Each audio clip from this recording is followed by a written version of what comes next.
The baby who waited 31 years to be born. In 1994, an embryo was frozen, stored away while the world watched Forrest Gump, dialed up the internet, and sent their first emails. 31 years later, in 2025, that same embryo was brought to life. A baby born from a time capsule. Meet Thaddeus Daniel Pierce, born in Ohio in July 2025. His embryo was cryopreserved in 1994, making him the oldest frozen embryo ever to result in a live birth. That embryo was adopted by Lindsay and Tim Pierce, a couple who struggled for 7 years with infertility. They turned to a program called Snowflake's Embryo Adoption and gave this 31-year-old embryo a second chance at life. How does this happen?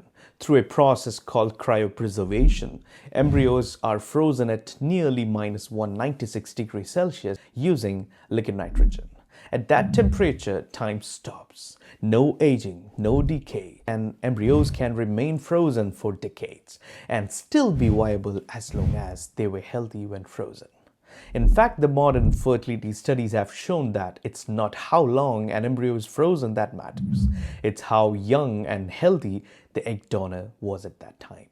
Thaddeus is more than just a medical miracle. He's a living connection between two generations.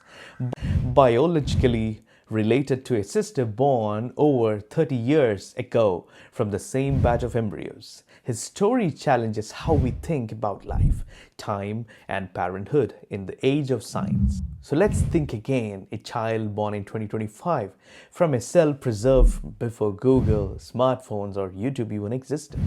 The future of life may already be waiting, frozen in time.